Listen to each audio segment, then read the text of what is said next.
E logo de cara a gente tem que colocar a revolução como um filho do iluminismo.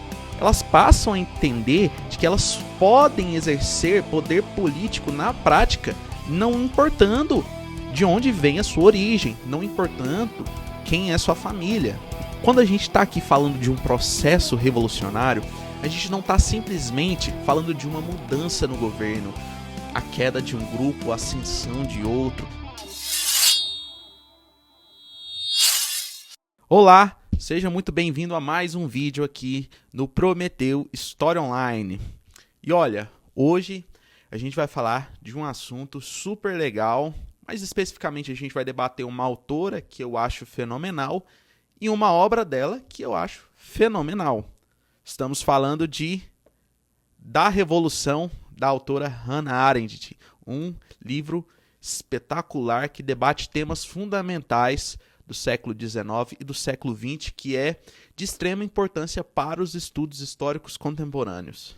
Enfim, é comum você encontrar professores, intelectuais, apontando essa obra da Hannah Arendt como um guia para se entender o conceito de revolução. E isso está super correto. Essa obra faz esse trabalho de forma espetacular. Então, se você vai fazer um TCC, uma dissertação, uma tese e for trabalhar essa temática de revolução, essa obra vai te ajudar bastante. Mas vale ressaltar também que aqui ela vai muito além dessa conceituação. Ela faz um trabalho histórico de comparar as diversas experiências revolucionárias ao redor do mundo. Muito especial a Revolução Americana, da Independência Americana, e a Revolução Francesa de 1789. E esse trabalho comparativo, ela acaba aplicando esses conceitos e esses elementos fundamentais da palavra revolução e fazendo do trabalho dela algo espetacular, muito interessante de se ler e estar conhecendo.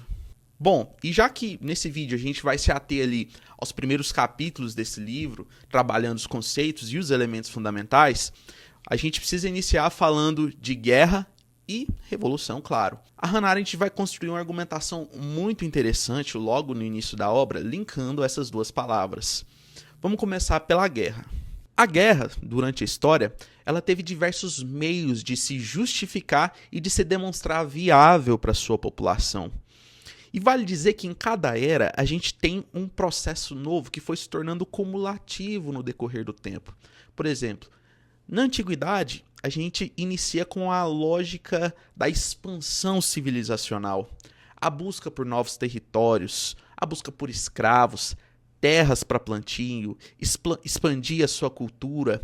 Isso foi a tônica da antiguidade que foi ali cristalizada nos grandes impérios que a gente estuda diariamente nas escolas, na faculdade de História, Império Romano, Império Persa, que tinha esse modelo do empreendimento da guerra para expandir seus domínios e, consequentemente, se tornar mais poderoso através desse empreendimento. Na Idade Média, a gente passa a ter um novo fator muito poderoso, que é o fator religioso. E durante esse período são diversos os fenômenos ligados à questão religiosa. Um que é extremamente famoso é a expansão islâmica, que é a guerra, através de sua expansão, motivada pelo fator religioso. O fator religioso no primeiro plano. As pessoas guerreando, dando a vida por Maomé, por Alá, crentes que a religiosidade é o motor da expansão civilizacional. Isso é a tônica da Idade Média e também se tornou um processo cumulativo durante a história. Além da expansão islâmica, a gente tem também as cruzadas dos cristãos, que através da guerra e da noção da guerra justa, da guerra religiosa, com esse pano de fundo religioso, empreende ali grandes expedições rumo à Terra Sagrada para conquista, com esse viés religioso católico muito forte. E claro, dentro do cristianismo, a gente tem também a Reforma Protestante, que foi ali já passando para a Idade Moderna, um fator poderoso que motivou diversos conflitos armados ao redor da Europa, onde mais uma vez a gente tem a questão religiosa como pano de fundo dos conflitos, da guerra. Mas quando a gente chega na Idade Contemporânea, a Hannah Arendt vai salientar fatores novos, a ser levados em conta em análise. Por exemplo, na Idade Contemporânea, a gente tem o Iluminismo. E logo de cara a gente tem que colocar a Revolução como um filho do Iluminismo. Revolução como um conceito novo. É uma novidade. A gente não consegue ver o que a gente conceitua como revolução anteriormente na história. E a gente vai entender posteriormente no vídeo o porquê disso. Dentro da periodização tradicional que a gente estuda nas escolas, nas universidades, a Revolução Francesa é o marco inicial da Idade Contemporânea. E isso tem um motivo muito claro. A Revolução Francesa trouxe consigo novos paradigmas para a gente se encaixar tanto guerra quanto a revolução. Por isso aqui são dois conceitos que a gente tem que entender em conjunto. A Revolução ela é filha do Iluminismo porque justamente esse movimento intelectual trouxe a noção de que a razão humana é capaz de libertar o homem dos grilhões do antigo regime, libertar o homem da opressão mental, da escuridão e levar ele a um novo status, levar ele a uma nova era. A razão tem um poder fundamental, o poder de guiar as ações humanas no decorrer da história. Portanto, a revolução nasce a partir do momento que o homem não mais aceita a ideia de que a desigualdade é algo natural. A ideia de que o sangue basta para se tornar digno de governar uma região, pessoas, um país. Não, essas ideias passam a entrar em declínio. Então, a partir deste momento, condicionadas pelas ideias iluministas, que a razão humana, mais do que a tradição, mais do que pactos antigos, a razão humana é capaz de criar uma nova ordem. E a partir dessa nova ordem, qualquer humano dotado de razão tem o poder de fazer do mundo um lugar novo. Quando a gente está aqui falando de um processo revolucionário, a gente não está simplesmente falando de uma mudança no governo, a queda de um grupo, a ascensão de outro, que, portanto, vai estabelecer novas diretrizes para as pessoas aceitarem no convívio social e essas novas ideias governamentais são assimiladas e botadas para frente. Não. A revolução aqui ela é algo mais profundo. Quando a gente está falando de revolução, a gente está dizendo que as pessoas imersas naquele tecido social operaram uma mudança de tal magnitude de que a cultura interna se altera. Como a desigualdade não mais é entendida como algo natural, as pessoas passam a entender que elas são capazes de exercer o poder da cidadania de um outro modo. Elas passam a entender de que elas podem exercer poder político na prática, não importando de onde vem a sua origem, não importando quem é sua família. Então aqui a gente tem um novo padrão, a gente tem uma virada muito acentuada. E a partir do momento que as pessoas operam essa mudança dentro do tecido social, não importa se o antigo grupo voltar ao poder. A questão é que a mudança interna do tecido social foi tão aguda, foi tão intensa, que a gente tem um rompimento. É como se a linhagem histórica caminhasse de uma determinada forma, chegasse aqui, as pessoas alteraram a cultura do seu tecido social e a partir de então a lógica se altera. E entende que não importa quem está no poder, não importa o grupo, aqui a gente está falando de uma coisa muito mais ampla. Então a gente não pode falar mais de um mesmo período, porque se a cultura altera, se as pessoas não mais se entendem da mesma forma, se a política muda de patamar, a noção política se altera nessas categorias, a gente fala de um novo período, de uma nova era. A gente fala de um novo estágio naquela localidade. Que a política, sim, a política que terá que se adaptar a essa nova lógica. Não o contrário, entenderam? Isso é uma revolução. É algo muito profundo. E aqui a gente entende que a revolução ela é filha do iluminismo, porque essa ideia de revolução, de operar mudanças concretas, profundas no tecido social, só faz sentido a partir do momento que a gente entra em contato com as ideias liberais, com as ideias iluministas da época. Anteriormente, não existia essa lógica. E aqui a gente entende que a guerra, a guerra que emerge do processo revolucionário é muito diferente de todas as outras até então da história.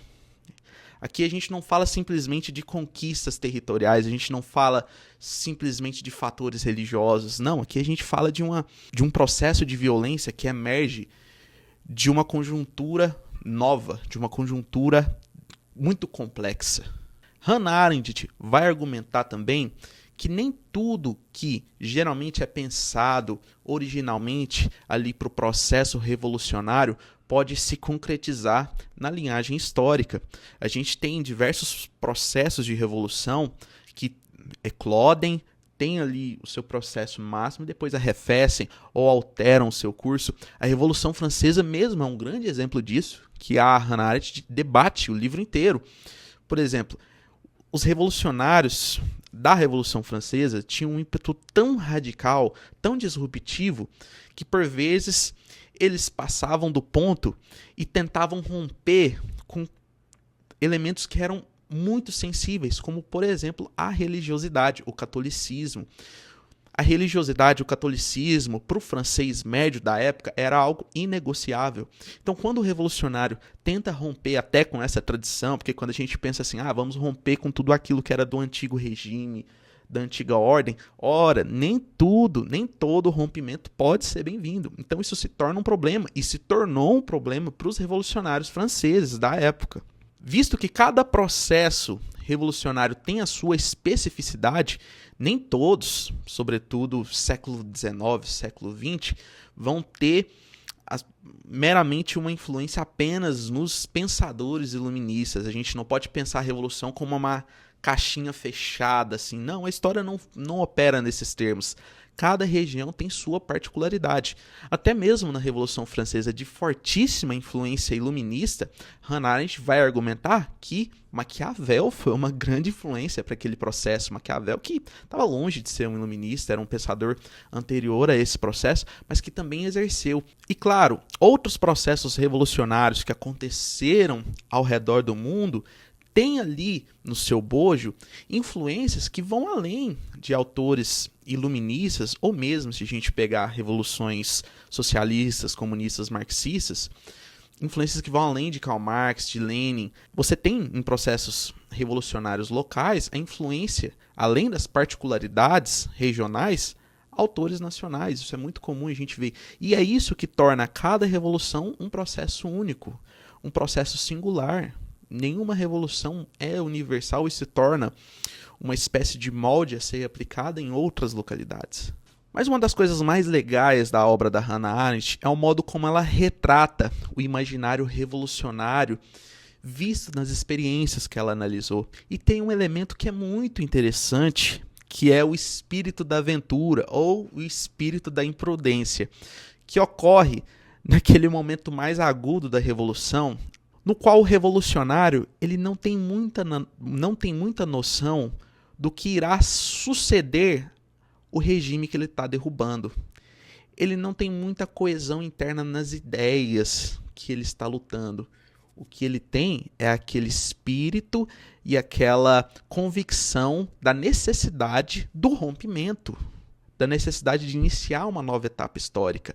Por vezes, nem mesmo os revolucionários entre si têm ali uma coesão de ideias, uma organização de grupo bem definida para exercer isso. A revolução, geralmente, quando caminha para esse processo, ela está em uma forma muito orgânica, no qual essas noções de sucessão, essas ideias pertencentes as ciências políticas tradicionais estão em segundo plano. A gente tem justamente esse afloramento da necessidade de derrubar a ordem, o que é, de certo modo, um contrassenso quando a gente examina outros processos no qual a gente tem grupos políticos tradicionais, por assim dizer, onde tudo é muito melindroso, tudo é muito calculado, tudo tem o seu espaço.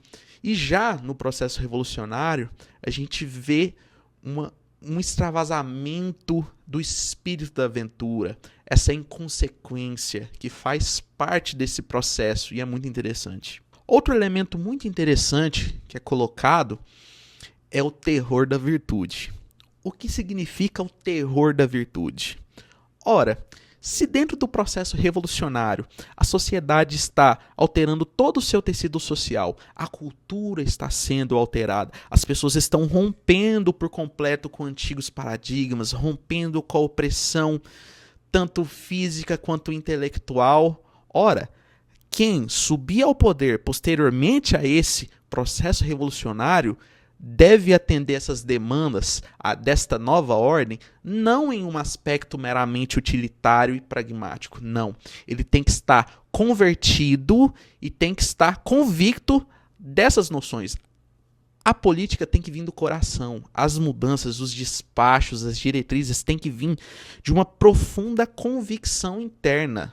E é interessante isso, pessoal, porque é muito comum a gente verificar nos processos revolucionários que mesmo após a consolidação da revolução, a gente vê grandes distúrbios, a gente vê conflitos internos gigantes, a gente vê perseguições, mortes dentro do próprio grupo revolucionário, porque você começa a ter ali dentro uma desconfiança. Ora, será que aquele cara ali realmente operou a mudança dentro dele? Ele realmente é um revolucionário? Ele realmente aceitou a nova ordem? Ou ele está só fingindo? Ou ele está só jogando o jogo? Percebam, a política passa a operar nesses termos. Então, esse é um elemento presente dentro da revolução, mais precisamente após a consolidação da revolução, que é muito interessante de ser analisado. Bom, pessoal, e aqui já caminhando para a parte final da nossa reflexão, portanto, a gente consegue ver o quão importante foi o iluminismo para a cristalização dessas ideias, para o afloramento da ideia revolucionária. E quando a revolução se assenta como um elemento fundamental do século XIX, do século XX aqui, pensadores como Hegel passam a entender, a partir de então, que é a história que exerce no homem a influência e não o contrário. Esses acontecimentos são tão densos, tão profundos, tão disruptivos, que toda a conjuntura social, que vai desde a ideia às convenções, elas exercem no homem uma profunda influência e um impacto determinante para o curso da sua história. Então, daqui vem a importância da gente compreender tão bem guerra, sobretudo revolução. E a obra da Hannah Arendt é fundamental para isso. Recomendo fortemente. É isso então, pessoal. Se inscreva no canal, curte, comenta aqui se você gostou, se você quer ver outros temas aqui no futuro. E sigam o Prometeu História Online em todas as redes sociais. E é isso. Valeu!